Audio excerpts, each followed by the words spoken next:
안녕하십니까? 반갑습니다. 2달 전에 성도들 한 명도 없이 빈 예배당에서 영상 설교 찍는데 참 얼마나 성도들이 그립든지. 이거 꺼도 될 것 같아요. 좀 덥네요. 뒤에 거 다 끄시라. 우리가 사실은 잃어버리고 나서야 귀함을 깨닫는 경우가 참 많죠. 전에 한 번도 경험해 보지 못한 어려움을 겪고 있지만 그 속에도 하나님의 뜻이 있고 또 그 속에도 하나님의 축복이 있다고 믿고 또 감사가 됩니다. 이 마스크들을 쓰고 계시니까 얼굴을 자세히 못 봐서 웃음소리로만 들어야 되니까 좀 답답함은 있는데 벗지 마세요. 우리가 이제 보통 그리우면 얼굴 좀 보자 그러잖아요. 그게 참 옛적에 그냥 흔하게 했던 말이 그렇게 그릴 수 없어요. 얼굴 좀 보자. 근데 이것이 나를 지키기 위해서기도 하지만 더 중요한 거는 다른 사람한테 피해를 주지 않으려고 안 가고 참고 그랬던 거 아니겠습니까? 정부도 잘했고 의료진도 너무너무 잘하고 있고 국민들도 참 잘했던 것 같아요. 이제는 한계가 와가지고요, 더 하면 폭발할 것 같아요. 그러니까 사람들이 전부 마음이 다 똑같죠. 생각이 어디 가 있느냐면 주로 팔공산으로 많이 와요. 다 생각이 똑같아서 가보면 거기 와글와글해요. 이제 거의 한계에 온 것 같은데, 오늘 국무총리께서 이렇게 발표를 하실 것 같은데 아침에 인터넷 열어보니까 5월 달에 고3부터 순차적으로 등교를 할 것인 것 같아요.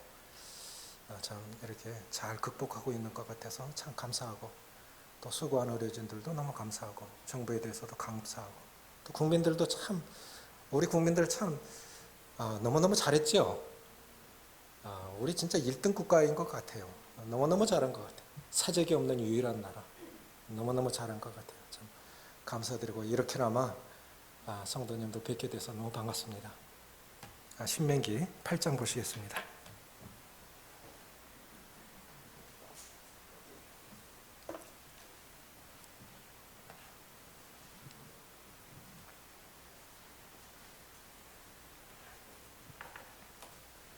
신명기 8장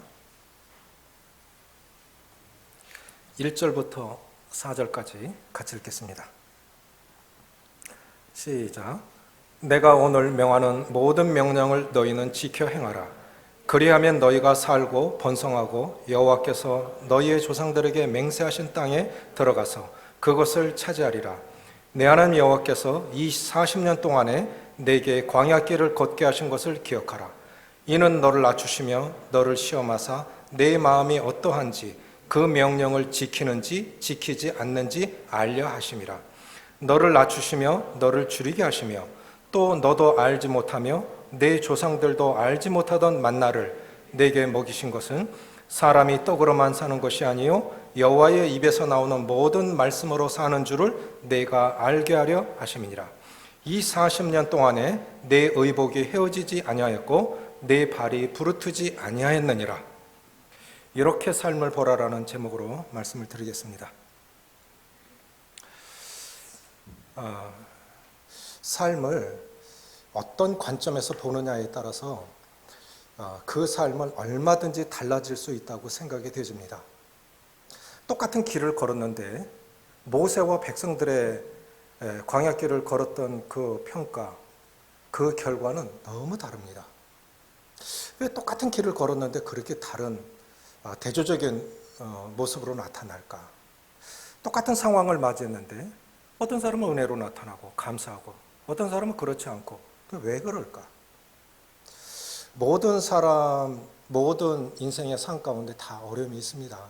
정도의 차이가 있고 내용이 다를 뿐, 각 가정 속에 각 사람 속에 들어가 보면 다 기도 제목이 있고 어려움이 있습니다. 똑같은 상황 속에서도 그런데 모습은 너무 달라요. 왜 그럴까요? 이렇게 삶을 보라. 기준 차이라고 봅니다. 그 기준은 성경적인 기준이어야 됩니다. 사람마다 기준이 달라요. 사람의 기준으로 보면 이건 정확하지 않고 맞지 않습니다. 성경적인 기준으로 어떤 기준으로 인생을 바라보느냐가 내 삶을 축복의 삶으로 이끌 수도 있고 불행의 삶으로 이끌 수 있습니다. 그건 누구 때문이 아닙니다. 무엇 때문이 아닙니다. 자기가 잘못된 기준, 인생에 대한 잘못된 기준을 갖고 있기 때문에 그렇습니다. 어쩌면 어느 분들이 그래요. 저는 다른 목사님들 설교 잘 안 듣습니다. 책은 많이 봐도 설교는 잘 안 듣는데 우연히 새벽기도 갔다 오면서 설교를 한두 번 이렇게 듣는데 이런 말씀을 하세요. 야, 한국교회에서 참 유명했던 분이신데 복음적인 아주 존경받는 분이었었는데 목회를 그만둘 때가 되니까 이제 목회가 보인다. 시작도 안 한 사람이 사역이 이렇다 저렇다 얘기하는 건 진짜 몰라서 하는 소리고요. 사역을 이제 마무리해야 된다 생각하니까 사역이 이제 뭔가가 조금 보인다. 그게 진짜인 거예요. 그게 진짜예요. 여기서 지금 제가 왜 이 말씀을 보냐면 1장 1절 한번 보십시오. 신명기 1장 1절.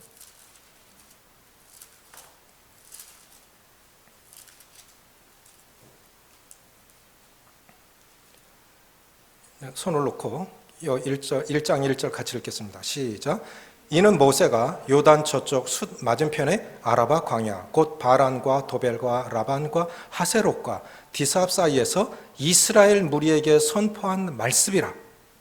이게 뭐냐면 이제 광야 여정 끝낸 겁니다. 모세는 가나안 땅에 못 들어갑니다. 여기서 죽습니다. 마지막으로 광야 40여 년 인생 끝내고 모세 인생 끝낼 지점에 와서 보니까 그 40년도 돌이켜보니까 그 자리도 축복의 자리였더라. 이것이 모세의 인생 결론이었어요. 그런데 이스라엘 백성들은 그렇지 않습니다. 오죽 힘들었으면 그 노예살이 하던 애굽으로 다시 돌아가자. 오죽 힘들었으면 그랬을까요? 얼마나 힘들었으면 예수 믿지 않았으면 차라리 좋았을걸. 왜 내가 저 사람을 만나서, 내가 왜 일을 시작해서, 내가 이 직분을 만나서, 이 직분을 맡아서 얼마나 힘들었으면 그런 말을 할까요? 그것이 맞는 것은 아니지만 그만큼 힘들다고 하는 것입니다. 그럼 모세는 어떻게 이런 고백을 할 수 있었을까? 어느 날 우리 코다리 좋아하지요? 코다리 좀 좋아들 하시죠? 코다리는 들어봤어도 코로나는 처음 들었어요. 먹지도 못하는, 보이지도 않는 코로나가 전 세계 사람을, 눈에 보이지도 않는 이 세균이 전 세계 사람을 이렇게 무너뜨리는 것을 상상이나 했겠습니까? 어느 날 눈 떠보니 코로나인지 뭔지가 일어나가지고 완전 인생을 망가뜨리지 않습니까? 자, 홍해바다를 건넜습니다. 3일 동안 찬양하고 경배드리고 참 좋았어요. 찬양은 3일밖에 못 갔습니다. 그런데 어느 날 눈 떠보니까 광야예요. 눈 떠보니까 광야예요. 성지 순례 하신 분들은 광야가 그려지지요.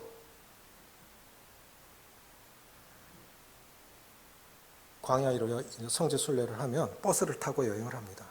그런데 내려놓으면 사진 찍고 빨리 버스 탑시다. 아니, 내려놓으면 사진 찍고 빨리 버스 탑시다. 지열까지 합해서 하루에 70도까지 올라갑니다. 거기 살 수 있는 땅입니까? 풀이 있는 데도 없고 있는 데도 있고, 나무가 혹 한 그루 있는 데 있고 없는 데 있고. 이 길을 가보기 전에는요, 이스라엘 백성들 정말 이 사람들 은혜를 모르는 사람들이구나. 애굽의 종살이 1, 2년도 아니고 430년 동안 애굽에서 종살이하던 민족을 이끌어냈으면 감사해야지. 왜 불평하고 원망하고 그래? 안 가봐서 그래요. 안 가봐서 그래요. 그 길 한번 걸어보지요. 버스 타고 여행하는 것도 굉장히 힘들어요. 15일 동안 성지 순례를 하는데 40명이서 물값만 100만 원이 넘었다는 거예요. 상상이 갑니까? 우린 쉽게 남 얘기해요. 너 왜 그래? 왜 그렇게 살아? 그 사람 그렇게 살아보라고 하지? 그 자리에 놔봐요. 우리 그만큼 못 살아요. 남의 말 그렇게 쉽게 할 수 있는 게 아닙니다. 광야라는 게 누군가에겐 육체적인 질병일 수 있고 평생 떠나지 않는 고칠 수 없는 육체적 질병, 또 정신적인 어려움, 어떤 사람에게 가난해짐, 어떤 사람은 인간관계 속에서의 갈등, 그 사람 죽어야 끝나요.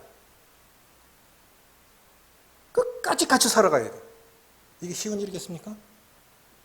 쉽지 않은 일이에요. 얼마나 힘들었을까요? 그런데 돌이켜보고 나니까 그 자리도 축복의 자리였다라는 거예요. 왜? 16절 보시겠습니다. 신명기 8장 16절 같이 읽습니다. 16절 시작.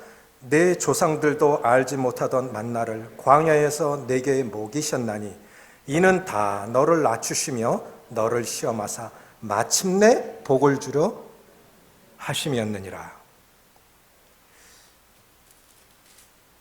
그리고 4절로 다시 돌아옵니다. 8장 4절 시작. 이 40년 동안에 내 의복이 헤어지지 아니하였고 내 발이 부르트지 아니하였느니라. 만나는 광야에서만 먹을 수 있었던 축복이었습니다. 맞습니까? 가나안 땅에 들어갔을 때, 가나안 땅에 들어가서 첫 수출을 먹었을 때 만나가 그쳤어요. 그때서 깨달은 거야. 아, 고난 가운데서 주시는 위로가 있구나. 평범한 일상의 삶 가운데서는 경험하지 못했던 그 축복들이 고난 가운데, 어려운 가운데 있었다는 거예요. 그래서 고린도서 1장에 보면 너희 중에 이 환난 받는 사람들에게 환난 가운데서 주시는 위로로 또 다른 환난 가운데 있는 사람들을 위로하게 하려 하심이라. 먼저 환난 가운데서 이 위로를 경험한 사람들이어야만 환난 가운데 있는 사람들을 위로할 수 있어요. 그렇지 못한 사람은 정죄하고 판단합니다. 그러니까 먼저 고난을 받게 하셨고 먼저 고난 속에서 위로를 경험한 사람들이 그들을 위로할 수 있도록 그렇게 하셨다는 거예요. 일본에 빙점이라는 그 소설 읽어보신 분들 계시죠? 미우라 아야코라고 하는 분이 계세요. 지금 안 계신데 이분은 초등학교 교사였습니다.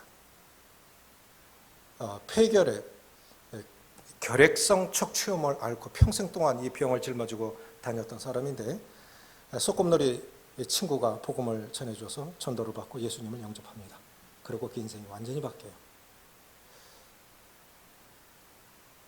작자 미상의 시를 평생 그렇게 좋아하며 애송했다고 하는데 이런 내용이에요. 전에도 한번 소개했습니다. 아프지 않으면 드리지 못할 기도가 있다. 병상에서만 드려지는 기도가 있어요. 힘들 때에만 드려지는 기도가 있어요. 그건 일상의 평범한 가운데서는 그렇게 못 드려지는 기도예요. 아프지 않으면 드리지 못할 기도가 있다. 아프지 않으면 믿지 못할 기적이 있다. 아팠기 때문에, 힘들었기 때문에 그 작은 도움의 손길, 그거는 평상시에 통장에 돈 넉넉한 사람은 누군가 기적적으로 나에게 공급하시는 그 손길이, 하나님으로부터 온 손길이 그 생을 완전히 변화시키는 거, 그런 기분 몰라요. 아프지 않으면 믿지 못할 기적이 있다. 아프지 않으면 접근하지 못할 성소가 있다. 너무 힘들고 어려우니까 이거 하나님밖에 없는 거예요. 이건 누구도 못 도와줘. 때로는 부부간에도 도움이 안 돼요. 누구도 도움이 안 돼요. 그래서 그 광야를 지나며 그 그 CCM 내용에 이런 게 있습니다. 왜 나를 깊은 어둠 속에 홀로 두시는지, 어둠 밤은 왜 이리 길었는지, 나를 고독하게, 나를 낮아지게, 세상 어디도 기댈 곳이 없게 하셨네. 광야에 서 있네. 주님만 내 도움이 되시고 주님만 내 빛이 되시는, 주님만 내 친구 되시는 광야. 주님 손 놓고는 단 하루도 살 수 없는 곳 광야에 서 있네. 아프지 않으면 접근하지 못할 성소가 있다. 그렇게 절박했기 때문에 절박한 가운데서 하나님 앞에 나아간 거죠. 아프지 않으면 오로로펠, 거룩한, 아프지 않으면 뵙지 못할 그런 거룩한 얼굴이 있다. 그 고난 속에서만 경험하고요. 그리고 마지막에 아프지 않으면 인간일 수 없다. 여기 안 아프신 분 계세요? 안 아프신 분 계십니까? 인생 다 살고 나면 남는 건 아픈 것밖에 없어요. 일체적으로 아프고요. 여기저기 아프고요. 아픈 것밖에 안 남아요. 아프지 않으면 인간일 수 없다. 그런데 아팠기 때문에 기도할 수 있었고, 아팠기 때문에 그 믿음으로 경험한 기적적인 은혜들이 있고, 아팠기 때문에 주님 앞에 접근할 수 있었고, 기도 제목 없으면 우리는 본능적으로 주님 앞에 안 나갑니다. 그러니까 감사한 거예요. 그래서 다 말씀 안 하셔도 어려움이 있어요. 광야 같은 세상을 지납니다. 그런데 모세가 이제 광야 여정 다 끝내고, 모세는 못 들어갑니다. 오직 여호수아 갈렙 두 사람밖에 못 들어갑니다. 출애굽 1세대들 중에서. 그래도 이제 광야에서 태어난 출애굽 2세대들, 너희들이 이제 가나안 땅에 들어갈 건데, 내가 오늘 너에게 명하는 이 명령을 너희는 지켜 행하라. 그리하면 너희가 살고 번성하고 여호와께서 너희 조상에게 말씀하신 맹세하신 땅을 차지하게 하리라. 저는 이 말씀이 이스라엘에게 주신 축복은 땅에 관한 약속이에요. 이 구원받은 성도들에게 주시는 약속은 하늘에 관한 약속입니다. 이 약속은 여전히 유효하리라고 믿습니다. 이 명령을 지켜 행하면 너희가 살고 번성하고 하나님께서 약속하신 약속들을 이루어지게 하시리라는 거예요. 아멘이십니까? 그 약속은 여전하신 거예요. 그래서 아무리 어려워도 낙심하지 마시고, 그 고난 속에서 주시는 위로가 있습니다. 자, 광야길을 걸었기 때문에 그 만나는 광야에서만 먹을 수 있었던 음식이에요. 여러분 도루묵 아시죠? 어느 임금이 피난 가다가 너무 배가 고프고 산의 진미를 먹던 사람이 그 왕인들 배 안 고픕니까? 피난 가다가 너무 맛있게 먹어서 그 음식 궁궐에서 다시 한번 좀 만들어 봐라. 그랬더니 옛날 맛이 아니에요. 돌은 물려. 그래서 도루묵이 됐다고 하죠.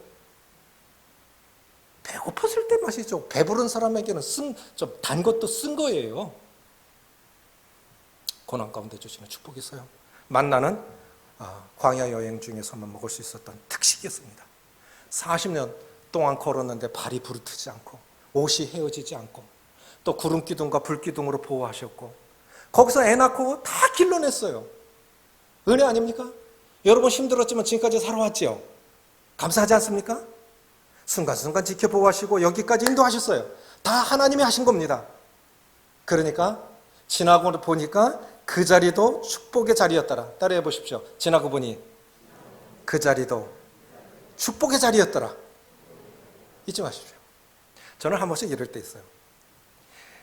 형편이 좋아지든 안 좋아지든 제 주머니는 똑같아요. 일단 아내 주고 나면 저는 없어요.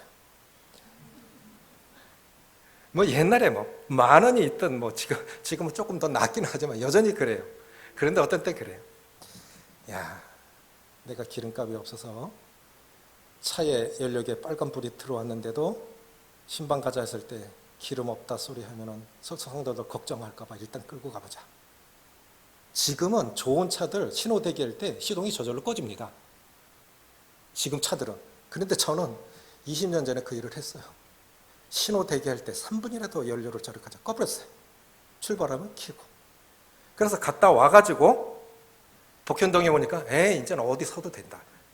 우리 집 부근이니까. 그런데 지금 그리워지는 거예요.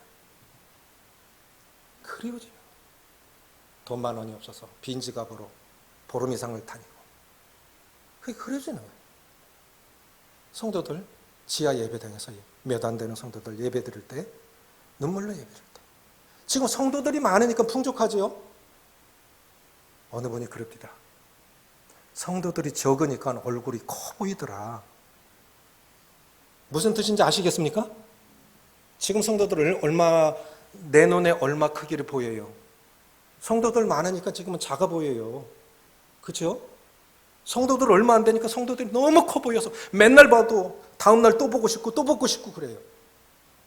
그때만 경험할 수 있었던 축복입니다.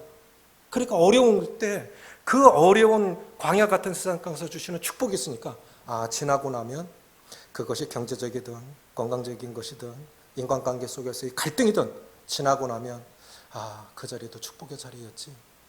그때는 참 힘들었던 사람이 지나고 나니까 그렇게 고마울 수가 없어요.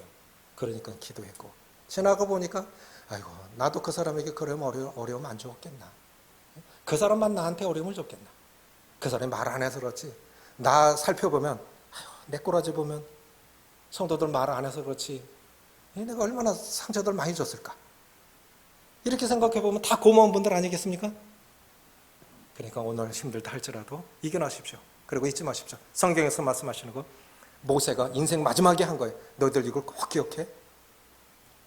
광야 그 자리도 지나고 나니까 축복의 자리였어. 가나안 땅에 들어가서도 이거 잊지 마. 거기서도 나름대로의 가나안에서의 어려움이 있을 거야. 그러나 그 가운데서도 축복이 있음을 잊지 마라 라고 권한 것입니다. 두 번째는 뭐냐면 반대 이야기입니다. 전도서 1장입니다. 전도서 1장 보시겠습니다. 상황별로 인생은 한 가지 색깔은 아니라고 생각이 되어집니다.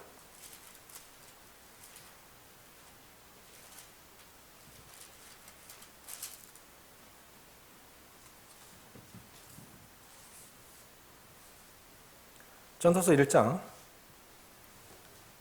1절부터 2절입니다. 시작. 다윗의 아들 예루살렘 왕 전도자의 말씀이라. 전도자가 이르되 헛되고 헛되며 헛되고 헛되니 모든 것이 헛되도다. 왜 이렇게 많은 수식어가 필요했을까요? 그냥 나 솔로몬은 이렇게 말했으면 됐는데 다윗은 자신을 소개할 때 다윗의 아들 예루살렘 왕 전도자의 말이라. 자기 소개하는데 그냥 하나로만 하면 됐는데 세 가지로 소개를 했어요. 먼저 다윗의 아들. 다윗은 어떤 사람입니까? 다윗 하면 우리는 제일 먼저 떠오르는 것이 있죠. 다윗은 어떤 사람입니까? 하나님의 마음에 합했던 훌륭한 왕이었죠. 어느 분이 그래요. 아버지 생각하면 이가 갈리고 어머니 생각하면 눈물이 난다. 많은 경우 옛적에 우리 아버지들 못 배워서 하나님 못 만나서 참 잘못 사신 분들 많아요. 그런데 어머니 생각하면 눈물 나는 거예요. 나이가 먹어도 어머니 생각하면 눈물이 나는 거예요. 그런데 이렇게 훌륭한 모든 사람들이 존경하고 그런 다윗의 아들로 태어났다는 것 자체가 축복이 아닙니까? 이런 특권을 갖고 시작을 했어요. 다윗의 아들. 두 번째는 뭡니까? 예루살렘 왕이죠. 여러분 서울에 사는 사람들과 지방에 사는 사람들은 자부심이 달라요. 모든 외국 대사관들이 서울에 다 있죠? 대구에 외국 대사관 한 개라도 있습니까? 아무것도 없어요. 한국 돈의 3분의 1이 서울에 몰려있다 하죠. 돈의 가치도 다르고 사는 사람 수준도 다르고 다 달라요. 그래서 서울 사는 사람들은 자부심이 대단하죠. 그래서 옛적에 위에 지형적으로 보면 북한이 더 높은데 평양에서도 한양으로 올라간다 그랬어요. 모든 지방 사람들이 다 예루살렘에 올라간다. 더 높은 지역에서도 항상 예루살렘으로 올라간다. 이렇게 말했던 건 거기 성전이 있기 때문이에요. 성전이 있는 곳에 개인이 오를 수 있는 최고의 지위, 왕의 자리까지 올랐습니다. 자, 그럼 보십시오. 그렇게 훌륭한 아버지를 두었던 다윗의 아들. 인간이 오를 수 있는 최고 위치, 예루살렘 왕. 그런데 왜 전도자가 필요한 것이었을까요? 전도자라는 것은 참회하는 영혼, 후회하는 영혼이라는 뜻입니다. 인생 다 살아보니까 그게 아니었던 거예요. 인생 다 살아보았더니까 그게 아니었던 거예요. 1장부터 11장까지는 이렇게 살아면 안 된다고 하는 그런 반성입니다. 12장에 가서야 인생의 참된 의미가 무언가를 말씀해 주고 있습니다. 지식을 추구했습니다. 솔로몬처럼 똑똑한 사람이 있습니까? 우리 성도님들 성경 몇 구절을 암송합니까? 내베게이트 성도들은 성경 500절을 암송합니다. 그것도 받침 하나 틀리면 1,000원씩 벌금을 내요. 근데 제가 생각하기로 성경 500구절만 암송하고 있으면 성경 없이도 설교할 수 있어요. 그 정도만 암송할 수 있습니다. 그런데 솔로몬은 잠언 3천을 말했습니다. 잠언 3천을 말했고 백향목부터 담에 나는 우슬초까지 모르는 곳이 없었고 스바 여왕은 1900km를 낙타를 타고 솔로몬의 지혜를 듣기 위해서 왔습니다. 그럼 얼마나 지혜로운 왕이었습니까? 그런데 그렇게 똑똑했던 왕이었는데 자기가 살펴보니까 이것도 헛것이라는 거예요. 그렇게 똑똑한 왕이었는데 구부러진 것을 곧게 할 수 없고 이 타락한 인간은 지식으로 안 되더라는 거예요. 안 되더라는 거예요. 아무리 가리키고 아무리 설명하고 해도 안 바뀌더라는 거예요. 구부러진 것을 곧게 할 수 없고 이지러진 것을 바로 할 수 없다. 그러니까 이 지식이 무슨 소용이냐. 옛적에 보십시오. 지금 대학 안 나온 사람이 어디 있습니까? 그런데 지금 세상이 더 악해졌습니까? 선해졌습니까? 지금 N번방 보면 우리들 참 답답하지요. 이번에 공군에서도 또 한 명 나왔대요. 그 함께 했던 사람이. 이 시대가 이렇게 악해졌어요. 그러니까 뭐냐면 지식은 사람을 변화시킬 수 없다는 것입니다. 재물을 추구했어요. 은을 뽕나무같이 여겼습니다. 배를 가지고 오빌에 가서 매년에 한 번씩 그냥 배로 금을 실어 왔어요. 솔로몬같이 부귀 영화를 누렸던 사람이 없어요. 그런데 그의 고백이 무엇입니까? 결국 헛되고 헛되다. 다 헛되다. 광야를 걸었던 사람들은 너무나 열악한 환경 속에서 살았고, 솔로몬은 너무나 좋은 환경 속에서 살았는데 하나님 없이 하나님 없는 부유는 결국 헛것이더라는 거예요. 하나님 없이도 살 수 있다고 하면 그 사람은 아무 의미도 가치도 없는 삶을 지금 살아가고 있는 것입니다. 아무리 똑똑해도 아무리 많이 가져도 환경이 아무리 남이 볼 때는 너무 부러워요. 저만큼 아닐지라도 저 한 3분의 1 정도만 돼도 난 참 좋겠다. 그렇게 부러워하는 대상들이 있을 수 있습니다. 그러나 경제적으로 이 지식적으로 모든 면에서 남이 부러워할 만큼 그런 자리에 올랐다 할지라도 하나님 없는 인생은 결국 헛것이라는 거예요. 만약에 우리 중에 누군가가 에이, 돈은 헛거야. 돈 필요 없어. 그건 없어서 하는 소리. 없으니까 그러는 거예요. 진짜 있는 사람이 그렇게 말하면 우리 다르게 듣습니다. 제가 알고 있는 장로님이 계셔요. 재산이 한 200억 가까이 됐어요. 주님 나라 가셨습니다. 제가 한 번씩 가면 이제 참 헛되네. 옛적에. 왜 헛됩니까? 내가 대학교 다닐 때 돈이 없어서 과외하고도 돈이 모자라서 그때는 피를 샀나 봐요, 정부에서. 매여를 했는데도 돈이 모자르고 그렇게 하면서 꼬박꼬박 졸면서 공부를 해서 어쨌든 약대를 나왔어요. 약국을 시작을 했어요. 시골에 고향에 돌아가서 페인트도 없어서 흙물을 개가지고 벽에 발라서 칠을 하고 손님 오면 돈 받아가지고 그 돈 가지고 약재료 하나 더 사먹고 그건 늘려가고 중풍 걸린 어머니 모셔가면서 신혼부부가 중풍 걸린 어머니 모시고 그렇게 모아갈 때 예수님 믿고 예배드리고 그렇게 조금씩 모아갈 때 그때 진짜 행복했어. 그때 진짜 행복했어. 뭐가 행복일까요? 가지면 더 가지고 싶어요. 5억 있는 사람 10억 가져도 만족 안 됩니다. 그러니까 결국은 솔로몬의 고백은 뭐냐면 그래서 우리가 이렇게 봐야 돼요. 인생을 이렇게 봐야 돼요. 너무 좋은 환경인데 정말 좋은 환경인데 그 속에 하나님이 없다. 그 헛거예요. 하나님 없는 인생 결국 헛것인 거예요. 그래서 솔로몬이 주는 이 마지막 교훈은 뭐냐면 이 모든 것을 들었으니 여호와를 경외하고 그 명령을 지킬지어다. 그래서 말씀을 따라 사는 것 그것이 가장 복된 삶이라고 생각이 되집니다. 무엇이 남겠습니까?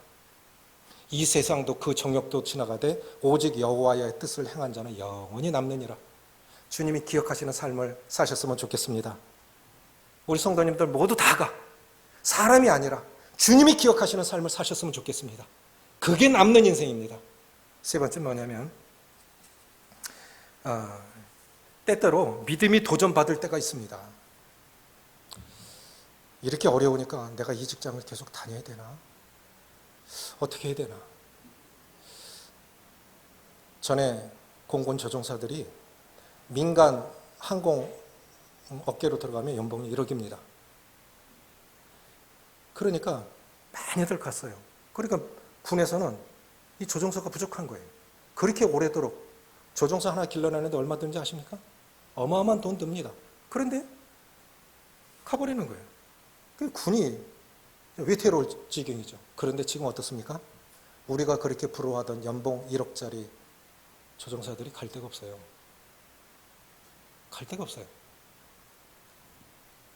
만약에 어느 항공사에서 비행기가 100대다. 그럼 20대 정도는 렌트카처럼 빌려오는 거래요. 지금 내 비행기도 못 띄우는데 빌려온 렌트해온 비행기 당장 돌려보내야죠. 그 비행기에 조종사 기장, 부기장 몇 명씩 따라 붙겠습니까? 직장 다 잃은 거예요. 제일 먼저 그거부터 돌려보냈으니까 다 잘린 거예요. 이런 세상 오리라고 생각했겠습니까? 지금 저는 이렇게 생각해요. 이제는 어느 것도 안전하지 않습니다. 무엇도 안전하지 않습니다. 그런 시대에 온 거예요. 자, 그럴 때 어떻게 해야 되겠습니까? 다니엘, 눈 떠보니까 바벨론 제국이에요. 눈 떠보니까 바벨론 제국에 포로로 와 있어요. 어느 분이 그러대요. 이번 선거도 그랬죠. 대구 사람들 다른 데서 어떻게 생각하느냐. 생각에 꽉 닫힌 수구 꼴통들. 이리 생각해요. 그리고 대구 사람들 지금 나가면 어떤지 알아요? 잠재적 확진자. 다른 사람들 그리 생각해요. 참 어렵죠. 어려워요. 어려운 시기에 살고 있지만 우리가 생각할 게 있습니다. 그래도 믿음 지켜가면서 하나님께서, 저는 이렇게 생각해요. 이것저것 살아가면서 결단할 때가 오는데 분명히 그런 때가 한두 번씩 옵니다. 믿음으로 결정하십시오. 믿음으로 결단하시고 믿음으로 선택하시면 더 높이십니다. 저는 사역에 헌신한 것에 대한 결단이 제일 잘했던 것 같아요. 주님이 부르신 부름에 대해서 결단한 거죠. 여기 저보다 잘 사는 분들 많으신데요. 저만큼 외국에 못 나가 보셨어요? 그렇죠? 돈 있다고 여행 되어지는 거 아니지요. 돈이 있다고 여행 되어지는 거 아니잖아요. 믿음으로 살으면 저는 확실합니다. 하나님을 존중히 여기면 하나님을 존중히 여기는 사람을 더 높이십니다. 아멘이십니까? 그렇게 살아봤고 그렇게 경험했기 때문에 권해드리고 싶습니다. 어렵더라도 믿음을 따라 사십시오. 다니엘은 바벨론에 잡혀갔지만 왕이 주는 진미와 포도주로 자기를 더럽히지 아니하라고 결심하고 결단했을 때 하나님께서 환관장에게 다니엘로 하여금 환관장에게 은혜와 긍휼을 얻게 하셨습니다. 우리가 결단하면 하나님은 주위 사람들도 주위 사람들에게도 은혜를 있게 하시고 긍휼을 있게 하십니다. 다니엘은 예루살렘에 있었으면 사자굴 속에 들어갈 일은 없었겠지요. 그렇겠지요? 그런데 사자굴 믿음을 타협할 거냐 아니면 믿음을 지켜갈 거냐 결단하는 순간에 믿음을 지키기로 결심했어요.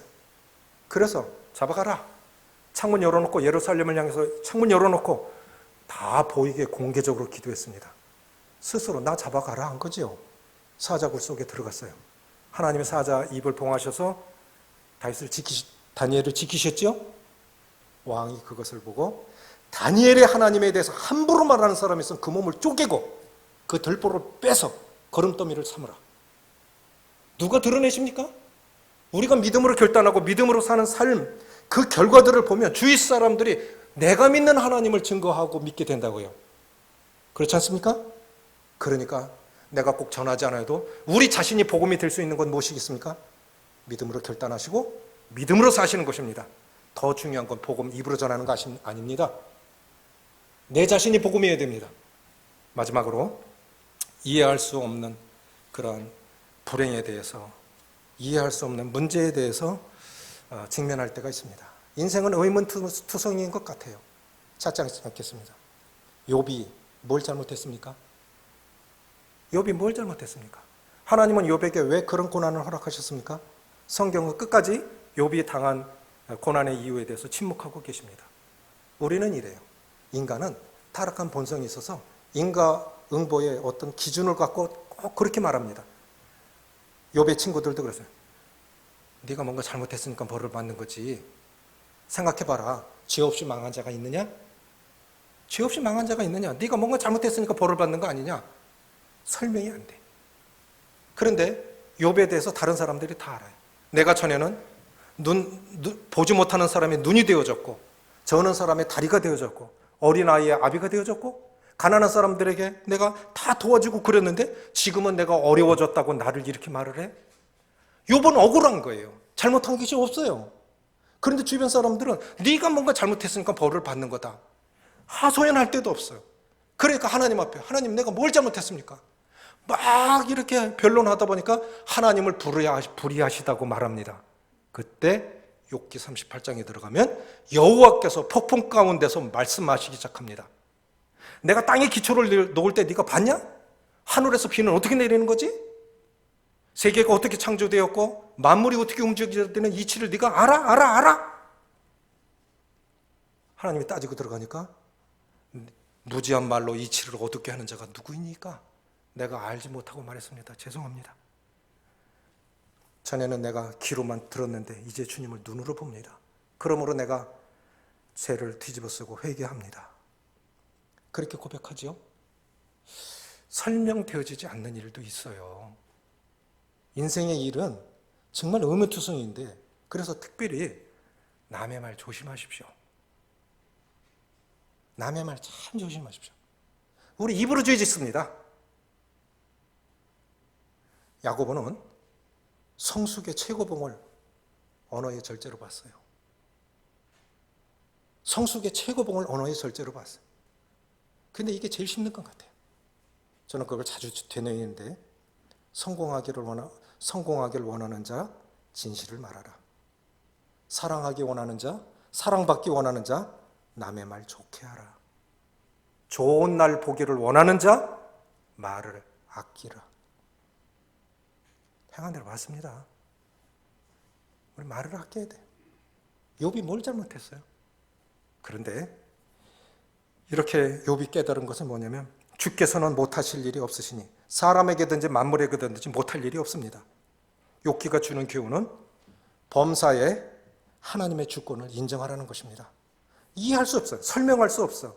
그럴지라도 하나님이 그걸 허락하셨다면 항상 기뻐하라, 쉬지 말고 기도하라, 범사의 여호와를 인정하라는 것은 모든 상황에 대해서 하나님의 주권을 인정하라는 뜻입니다. 그렇게 했으면요, 주님이 그렇게 하셨나 보다. 사람한테 변명할 필요가 없어요. 그냥 다 받아들여야 돼요. 그 상황 자체를 받아들여야 됩니다. 그래서 이해되어지지 않고 설명할 수 없는 일들에 대해서는 말하지 마십시오. 하나님 침묵하신 거에 대해서 우리도 침묵하셔야 됩니다. 특별히 남에 대해서는 더더욱 그러합니다. 그렇게 범사에 하나님의 주권을 인정하고 또 시련 가운데서 마음을 아프게 했던 이웃들을 위해서 기도하고 축복해야 복 주십니다. 우리는 그렇지 않을 수 있어요. 사람이기 때문에 나에게 상처 줬던 사람들 안고 있을 수 있습니다. 기억할 수 있습니다. 그러면 하나님 복 주시지 않아요. 욥이 자신이 먼저 하나님 앞에 회개하고 자기를 번민케 하는 위로자들에 대해서 기도했을 때 하나님이 그때서야 욥을 축복하셨습니다. 그러면 우리도 그렇게 해야 돼요. 때때로 나를 어렵게 했던 사람들, 상처 주었던 사람들, 이들을 위해서 기도하고 축복할 수 있어야 됩니다. 그래야 축복하십니다. 또 하나는 뭐냐면 요한복음 9장에 우리 지난달에 큐티했던 내용입니다. 요한복음 9장에 보면 날 때부터 수경된 사람에 대해서 제자들이 이거 누구 죄 때문입니까? 부모의 죄입니까? 자식의 죄입니까? 자식이 무슨 죄가 있어? 태어난 죄밖에 없는데 부모가 무슨 죄가 있어? 우리는 똑그래요. 누구 때문에 그런 거예요? 뭐 때문에 그런 거예요? 항상 이렇게 이게 문제예요. 이게 문제. 찾겠습니다. 요한복음 9장 3절 보시고 마치겠습니다.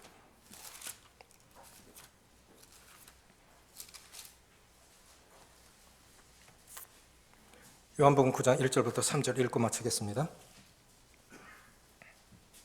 1절부터 3절 시작.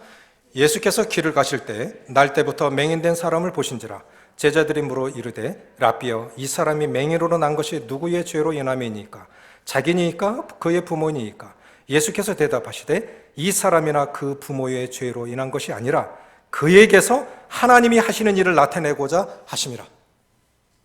그러니까 우리가 다 이해할 수 없는 거예요. 왜 그런 일이 났는지. 중요한 것은 그 일을 통해서 하나님이 하시고자 하시는 일이 있다는 거예요. 그 불행의 배후에도 하나님의 섭리가 있다고 믿으십시오. 때때로 우리가 실패한 것도 하나님의 선으로 바꾸십니다. 욥은 자기가 꾼 거 꿈 얘기 잘못했다가 형제들에게 미움받아서 애굽으로 팔려가지요. 그런데 마지막 요셉의 고백은 뭡니까? 당신들은 나를 해하였으나 하나님은 그것을 선으로 바꾸사 오늘과 같이 여러분을 복주시게 하셨습니다. 그것까지도 하나님이 하셨다고 하는 거예요. 그것까지도. 그러니까 우리가 이해할 수 없는 문제에 대해서는 하나님의 주권을 인정하시고, 또 이해할 수 없고 설명할 수 없는 그것이 재앙이라 할지라도 불행이라 할지라도 그 속에서 하나님이 하시고자 하실 일이 있다는 것을 이해하시고 기도하시고 인내하시면 좋겠습니다. 이런 기준, 성경적인 기준 속에서 삶을 보셨으면 좋겠습니다. 압축적으로 4가지를 말씀해 드렸는데 잊지 마시고, 살아가면서도 때때로 어떤 한 말씀이 내 인생을 지킬 수도 있고 무너뜨릴 수도 있어요. 잊지 마시고 삶 가운데 계속 지켜가시고 함께 하시고 복 주시는 하나님을 경험하셨으면 좋겠습니다. 기도하시겠습니다. 아버지 하나님, 하나님의 사람 모세의 고백과 같이 인생이 70이요 강건하면 80이라 할지라도 그 연수의 자랑은 수고와 슬픔뿐이요 신속히 가니 우리가 날아가나이다 라고 고백했던 것처럼 결국 인생을 압축하면 수고와 슬픔밖에 없는데, 어떠한 가운데서도 그 가운데 함께 하시는 그 고난 속에서만 주실 위로가 있고, 그 고난 속에서만 주실 수 있는 말씀이 있고, 그래서 그렇게 경험한 하나님을 가지고 또 다른 사람들을 위로하라고 먼저 고난의 길을 걷게 하는 일도 있사오니 주님 도와주셔서 어려운 가운데서도 함께 하시는 하나님 잊지 않도록 주님 도와주시고, 또 우리가 이해하지 못하는, 설명할 수 없는 많은 인생의 문제에 대해서 쉽게 판단하고 정죄하고 낙심하지 않도록 주님 도와주셔서 하나님의 주권을 인정하고, 또 모든 일 가운데 함께 하시는 하나님 잊지 않고, 또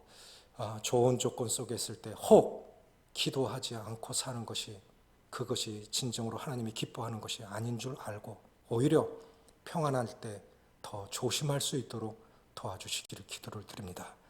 다윗이 아무 일도 없고 문제도 없을 때 범죄했던 것과 같이 어쩌면 우리가 문제가 있을 때는 본성적으로 엎드리게 되지만 아무 일도 없을 때, 평안할 때 더 위험하다는 사실을 알게 하셔서 하나님 없는 인생은 결국 헛것인 걸 주님 알게 하셔서 하나님만이 내 인생의 전부가 되게 하시기를 원하오며 우리 주 예수님의 이름으로 감사하며 기도합나이다. 아멘.